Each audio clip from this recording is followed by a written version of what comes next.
Hello, I'm John Rossi, a touring drummer with a love of all things animal. When I'm on the road, I visit as many zoos, aquariums... Hey, wait a minute. What's going on? Hey, what's going on there? Hello? Hello? Hello? We interrupt your regularly scheduled program to bring you Rossifari Zoo news. News you can use from the world of zoos and conservation. Every week, we bring you breaking news and analysis from around the globe, featuring the animals you love and the people who care for them. And here's your anchorman, John Rossi. Hello, hello, hello, and welcome back to another episode of Rossifari Zoo News, your source for all the news in the world of zoos, aquariums, conservation, and animal weirdness. My name, as I said, is John, and I'm the host of this podcast, and most of you have been listening for a long time now, so I don't know why I felt the need to say that, but I did. So I did. And I also probably don't need to explain this, but just in case you're new here, this is our weekly zoo news episode where we're going to be reporting on news stuff. So no interviews, no nothing, just talking about the news as it pertains to zoos and aquariums and all that good stuff. And it is a crowdsourced news program, meaning that people do send in various articles to me. If you want to contribute, you can tag me in something at Rossifari on Instagram, Facebook, Twitter, or at Rossifari Pod on TikTok. You can DM me at any of those same places, or you can send it to me through email, rossifaripod@gmail.com. So those of you who listen know that I am just a huge Marvel fan, including all of the crazy movies and TV shows they're doing right now. And so I am really excited for the end of this week because by the time this week has ended, the last episode of Moon Knight will have aired. And the day this episode releases is also the release date for Doctor Strange Multiverse of Madness. And I cannot wait to see this movie.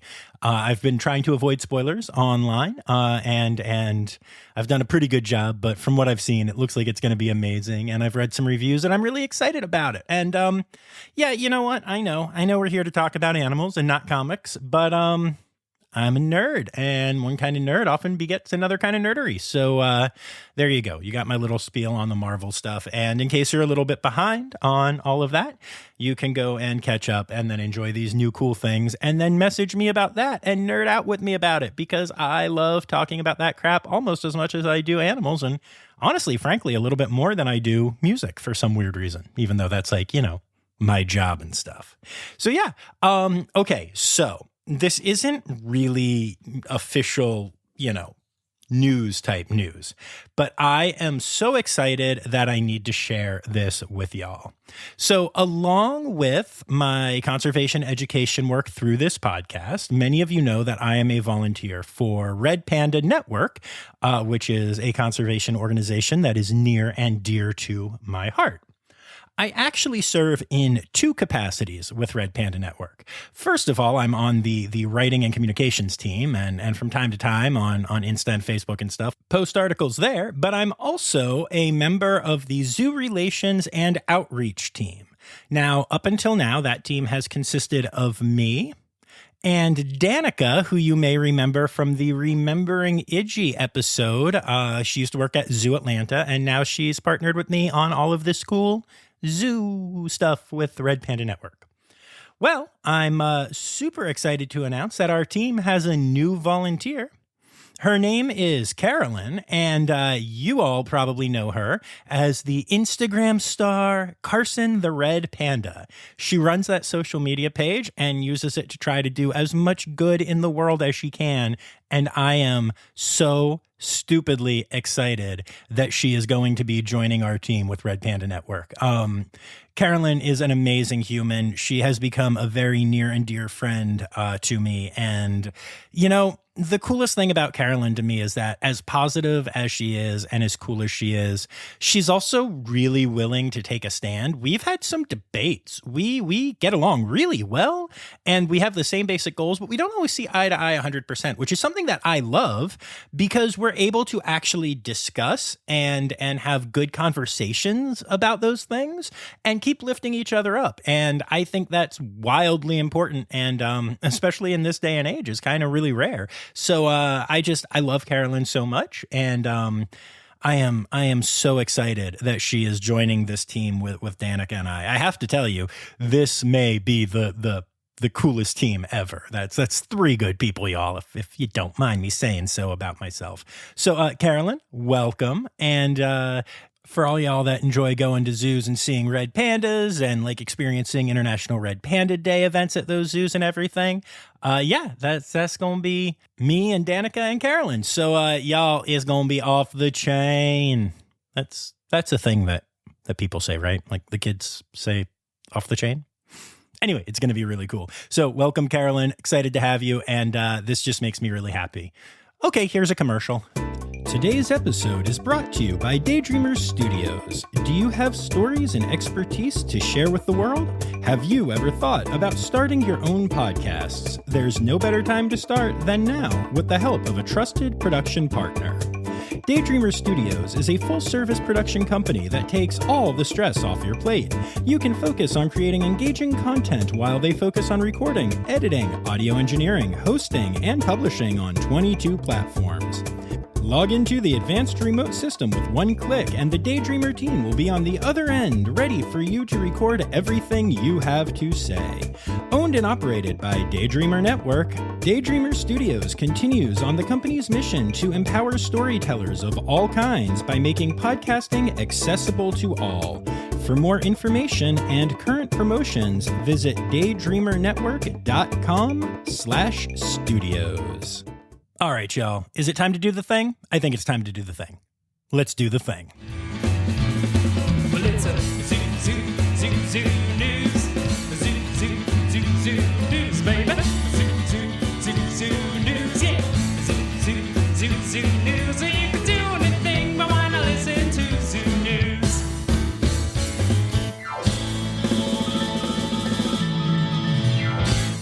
All right.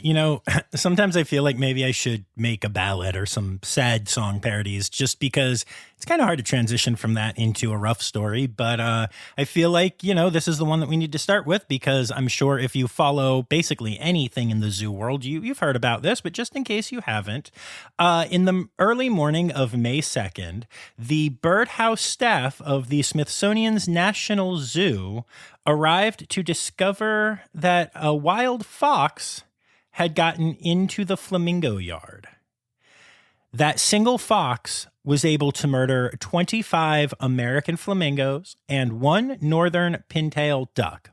And look, I use the word murder, but the fox was just being a wild fox, I don't blame the fox. I don't think the fox should be put down or anything like that if they caught it. In this case, the fox was actually able to escape the yard. The flock originally had 74 flamingos in it, so this fox took out over a third of the flock and injured a couple of others, which is kind of crazy. Now, the zoo does plan on fortifying their habitats, but wanted to be clear in saying that the barrier that they use not only passed AZA inspection, but is used by other accredited zoos across the country. As part of their safety procedures, they do exhibit integrity inspections multiple times a day by staff. The last inspection of this yard happened at 2:30 p.m. the day before this happened. No areas of concern were observed at the flamingo habitat, and an inspection conducted the morning of May 2nd revealed a new softball-size hole in the heavy-duty metal mesh that surrounds the outdoor yard. No breach to the dig barrier in the exhibit, and because of that, they were trying to figure out exactly how the fox was able to pull this off. In the short term, the zoo has taken the following steps. The metal mesh surrounding the flamingo yard has been reinforced. The zoo has also set out live traps around the outdoor yard to catch any predators and remove them safely from the area. And digital camera traps with an infrared sensor triggered by movement have been set up to photograph overnight activity. The flamingo flock has been moved indoors as well. The zoo will look into exactly what, if any, changes they need to make going forward beyond these immediate steps. But, sometimes these things happen, and it's a real bummer. But, everyone was doing the best they could. So sending all of my love and condolences to the staff at the Smithsonian's National Zoo. Now, to move on to a happier topic, one that makes me real happy. This week, the Bronx Zoo announced the birth of a Matschie's tree kangaroo, Joey. I'm so excited. It's kind of interesting because tree kangaroos are marsupials. And so when the babies are born in the traditional sense, they're about the size of like a pinky nail. Assuming you don't bite your nails like I do. But yeah, and then it crawls up into the pouch and starts nursing in the pouch. And that's where it grows into looking like a small tree kangaroo as we know them, as opposed to kind of like, I don't know, a gross naked rat or something. I don't know. Anyway, and so now it's to the point where the baby tree kangaroo is old enough that it is just poking its nose and a little bit of its face out of the mother's pouch. This is the first time that a tree kangaroo has been born at the Bronx Zoo. And I have to tell y'all, the North American Matschie's tree kangaroo program is not huge. There aren't a ton of individuals in the SSP. So this is a really big deal, especially because this is the first time they've had a successful birth at the Bronx Zoo of a tree kangaroo since 2008. So huge, big deal, not just because I love this species, but also, oh my gosh, y'all, I am losing my mind and cannot wait to get to Jungle World at the Bronx Zoo and just spend all day there until I see a little snoot popping out. This is so amazing and so exciting. So congrats to everyone at the Bronx Zoo and everyone who is obsessed with tree kangaroos like me. Yay! Oh, and while we're on the subject of tree kangaroos, the AZA has a program called SAFE, which is saving animals from extinction.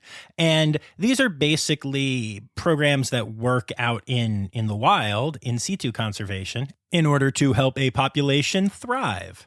Well, as of April 1st, the tree kangaroo of Papua New Guinea SAFE program started. This is a brand new program, and I'm really excited about it. And I know some of the people involved, and it's going to do some amazing, amazing work out in Papua New Guinea to save the tree kangaroos that are out there. So, so much good tree kangaroo news this week. Yay! So I recently mentioned on this podcast that Connecticut's Beardsley Zoo has been given a couple $1 million from the state of Connecticut for improving some of their exhibits, including their tiger exhibit. I also mentioned that the deputy director of the zoo, Don Goff, passed away recently, leaving behind a legacy of conservation, especially with his favorite species, which were tigers.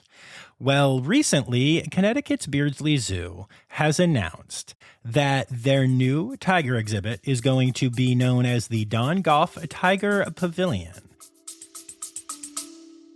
All right, we'll be back after this quick break.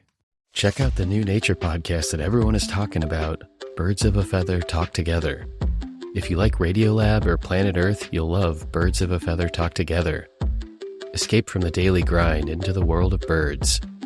2 experts and 2 amateurs talk about a different species every week. Recently, we talked about the osprey, burrowing owls, roadrunners, pigeons, giant hummingbirds, house wrens, sandhill cranes, and so many more. We have a lot of fun every week. Learn more about the incredible birds around you and some that you didn't know existed. Birds of a Feather Talk Together. You're going to like these birds. I guarantee it. That is going to be part of the new Amur tiger habitat, which will begin construction this fall. The idea is to honor Dawn's lifelong work with tiger conservation and stand as a testament to the power of choosing a life that makes a difference to wildlife, the planet, and the people around him. I think this is such a beautiful gesture that I really just wanted to share with y'all. I cannot wait to go and watch some tigers at the Dawn Goff Tiger Pavilion. So, if you know me from this podcast or not at all, you know that I love octopuses so much. They are so stinking cool, and I've got to spend some time with an octopus friend, and it is everything that it is hyped up to be. Well, I thought this was kind of interesting. So, giant Pacific octopuses tend to mate and then reproduce and then die. And, they only live a couple of years at most in captivity. And so the Oregon Coast Aquarium has been doing a thing where when their giant Pacific octopus starts showing signs of reproductive readiness, they release them in the kelp forests offshore of Cape Foulweather with the hope that the octopus will reproduce before passing away. This means that if you've been to the Oregon Coast Aquarium in the last couple of years, then you saw Impasta, the giant Pacific octopus, and he has now started showing signs of reproductive readiness. So he was secured in a dive bag to ensure safe transport and decided to go check out the reef when he got there.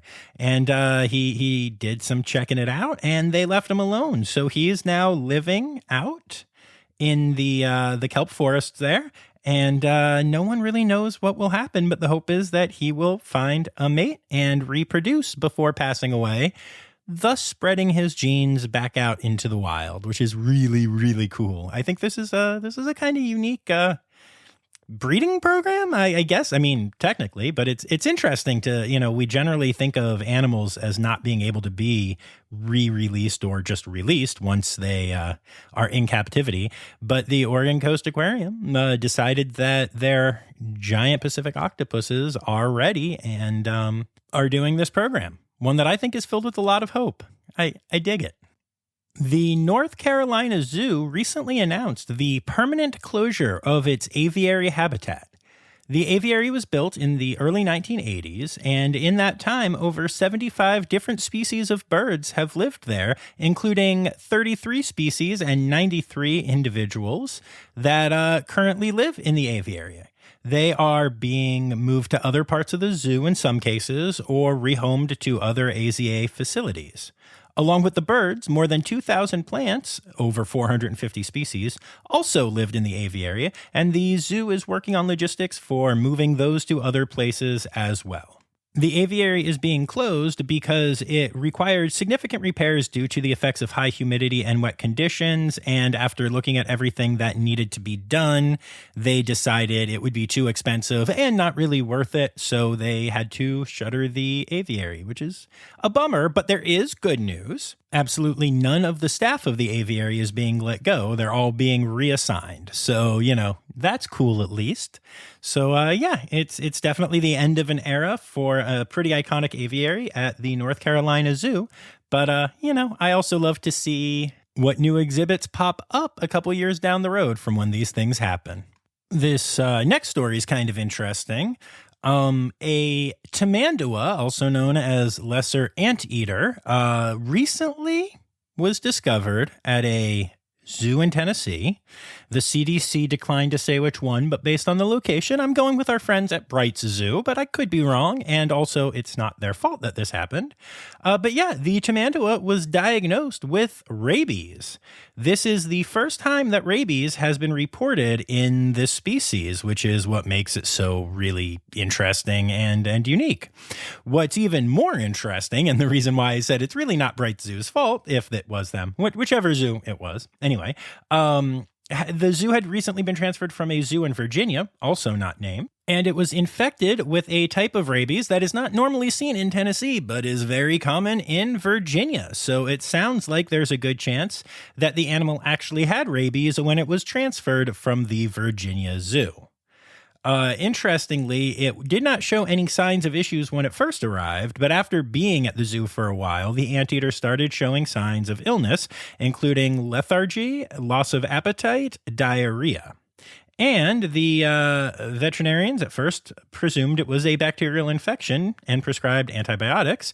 But when things got worse, they took it to a college to examine the animal. And even the college staff, the vet staff there, did not assume that it was rabies because, again, there is no reason to believe that tamanduas have rabies ever, that they can get rabies, and also because there were no bites shown anywhere. Unfortunately, no one was able to figure out what was going on, and eventually the animal deteriorated so badly that they needed to euthanize it. And at that point, they did a necropsy and found out that the tamandua had rabies. So this is really interesting. And while tamanduas don't have teeth, so there was no risk of them biting people and giving them rabies, there were definitely some people who were exposed to the saliva or brain tissue, which could spread the virus. So it's important that we know what animals have rabies and can get rabies. So this is really interesting, both because there are a lot of tamanduas in captivity. Y'all know my friend Colleen, a great podcast guest and occasional co-host, takes care of Salvador and Isla, and they're amazing. There are some really cool ambassador tamanduas, including Isa at the Columbus Zoo. I've seen the ones at Bright's Zoo when I was there a year and a half ago, and the Nashville Zoo is just loaded with them. It's pretty amazing. I have met a tamandua, and they're fun. You get to feed them. I met a couple actually, but the first one I got to feed some avocado to, and I'm kind of just rambling because I really like tamanduas. But the point here is that you never know what's going on, and we're still learning so much about these animals, even ones that live in captivity and such. So apparently, tamanduas can get rabies. Who knew? And then last but not least for zoo news this week, I found this story just really entertaining. 2 flamingos escaped from a zoo in Kansas 17 years ago. Okay, so why am I bringing this up now? Am I just really struggling to find enough content for this episode? No. But the interesting thing is that one of the 2 flamingos that escaped from this zoo 17 years ago has been spotted on the coast of Texas. The flamingo is known as number 492 because of the number on its leg band, was videoed recently by environmental activists near Port Lavaca, Texas. Officials were able to make out the bird's leg band on the video. This is actually not the first time that good old 492 has been seen. In various years, it's actually been seen in Wisconsin, Louisiana, and other parts of Texas.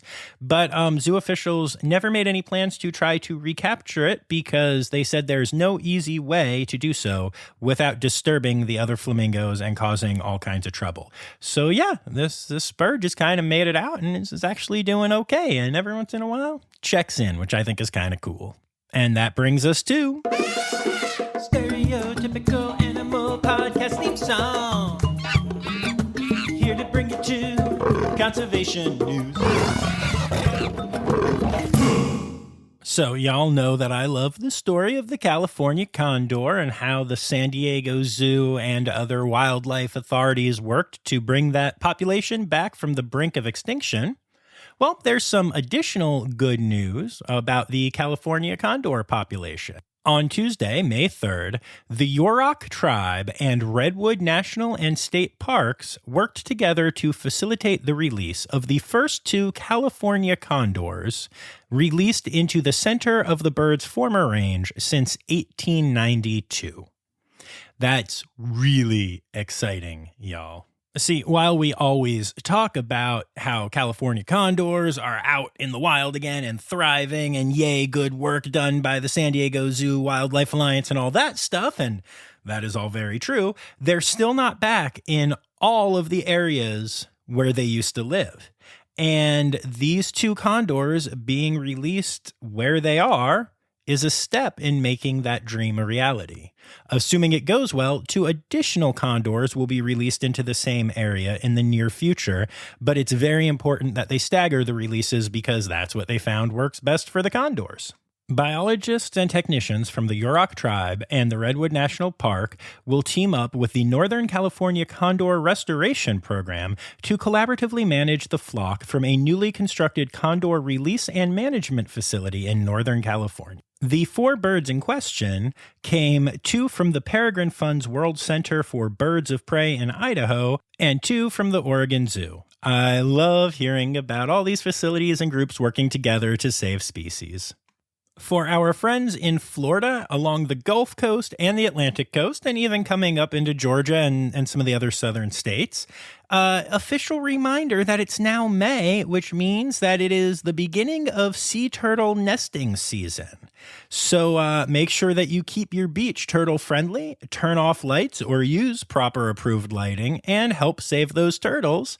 And if you want a reminder of some of the stuff that you can do or just why it's important, go check out the Don't Ride Sea Turtles episode of the Rossifari podcast from Moat Marine Lab. It's a good one, y'all. And speaking of Florida, Governor Ron DeSantis announced that $30 million will be included in the state's budget this year to help protect the state's manatees and their habitats. The plan is to use the money to expand the network of acute care facilities that treat injured manatees and to also support restoration efforts to manatee access to Florida's warm spring waters. Some of the money may even be used to continue the pilot program involving feeding manatees that we spoke about on a recent episode of Zoo News. So this is really, really great news for Florida's manatees who need all the help they can get right now. So when we think of cheetahs, what do we think of? We think of fast, we think of spots, and we think of Africa. But did you know that there is actually a subspecies of cheetah known as the Asiatic cheetah, which is smaller but with a thicker coat, a more powerful neck, and even thinner legs than the African cheetah? Many people actually believe that Asiatic cheetahs could be faster than African cheetahs, but no speed tests have ever been done on Asiatic cheetahs, which are a very wildly endangered species, or, well, subspecies. Well, recently, the Turan Wildlife Refuge in Tehran, Iran, announced the first ever birth of an Asiatic cheetah in captivity. In fact, the mother, named Iran, gave birth to 3 healthy cubs, which is really exciting. The cubs were delivered by C-section and all seem healthy, but currently the mother has not accepted them, so they are being hand-reared, though the wildlife refuge is working with cheetah experts all around the world to try to find a way to get the mother to accept the cubs. For some perspective on how important this birth is, it is estimated that there may be as few as 12 Asiatic cheetahs left in the world, and definitely no more than 100. So this is a really big deal and a huge win for conservation. And finally, for conservation news this week, the U.S. House of Representatives has passed an extension to the Save Vanishing Species stamp. This is a, stamp, a USA first class stamp. There are a couple of different species on it, including a really cute tiger on one of them right now, that gets funding for wildlife conservation every time you purchase one of these books of stamps. So if you want to send mail, because I'm told people still do that, there's a thing called the internet, friends. But hey, whatever. You do you. I actually love getting mail. I don't know why I'm being all snarky. I send Miles postcards from as many places that I can as I'm touring, and he keeps them, and it's adorable, and I love it. And I want to start using these stamps now to send those postcards because it's awesome, and it funds wildlife conservation, which is something that, is pretty good, I guess. So, yeah. All right. Let's head to...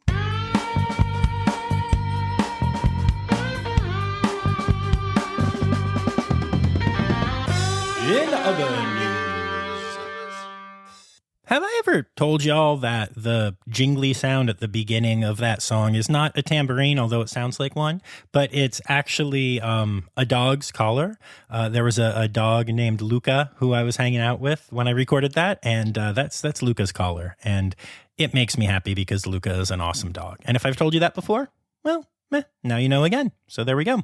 I only actually have one story for other news this week, which might be why I started off talking about a dog's collar. But it's a really entertaining one to me. The most recent updates to your various phones and smart devices should have some new emoji for y'all. And one of those emoji is a coral emoji, which is really cool because who doesn't talk about coral so much that they need an emoji to represent that? And we still don't have a red panda emoji. I'm not bitter at all. But hey, seriously though, coral is awesome. We love coral at this podcast because, amongst other reasons, a coral is an animal. And I can only speak for Apple because that's what I have. I have an iPhone. But on that iPhone, that coral is living with the plants. Apparently, nobody told the people at Apple that coral are animals. So those people at Apple should probably listen to my podcast. It's hosted on your podcast service, y'all, amongst other places, and realize that coral are animals. So I just thought that was kind of funny. But hey, if you want to text somebody a graphic representation of coral, you can now do so. And that's your other news this week. Animal, animal, animal holidays. Animal, animal, animal holidays. So we start off with a reminder that May is National Duckling Month and also National Lake Cleanup Month. So that's cool. And then let's see here. Today is Friday the 6th, which is Nurses Day, which has nothing to do with animals other than the fact that nurses are humans and humans are animals. But y'all, after spending some time in the hospital recently, I want to celebrate Nurses Day because nurses are awesome. Saturday the 7th is Salamander Saturday. Sunday the 8th is Mother's Day, and if you haven't tuned in to the episode from Tuesday of this week, you really should. It's about being a mother and pregnant and all that good stuff as a zookeeper, and it features our good friend Danny Poirier-Larson, so check that out. Tuesday the 10th is National Shrimp Day, and that's it for the week, though I'm going to cheat and tell you that on Saturday the 14th, and yes, you'll hear about this again next week, but Saturday the 14th is World Binturong Day, and I love binturong so much that I'm going to give them an extra shout out right now. And those are your animal holidays for the week and one from next week.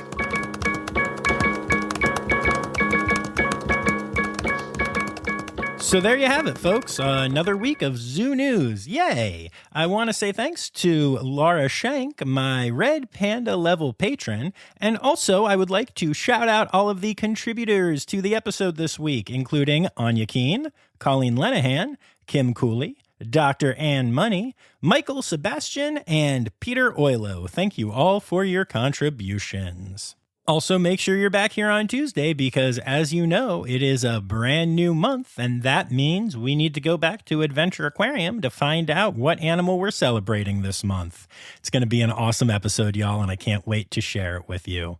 And hey, until then, remember, friends, the words Newsy credits backwards are...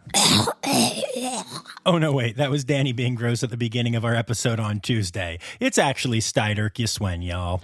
The Rossifari podcast is produced, hosted, and engineered by John Rossi. Editing and fact-checking by John and Dr. Zoe Vesley Gross. Our theme song is Sevens by Nathan Burke, performed by Nathan and John. Interrupting John theme and additional voices by Taylor Isaac Gray. You can reach John directly on Instagram and Facebook at Rossifari or by email at rossifaripod@gmail.com. Rossifari is part of the Daydreamer Media Network. Now, stop listening to me and go visit a zoo.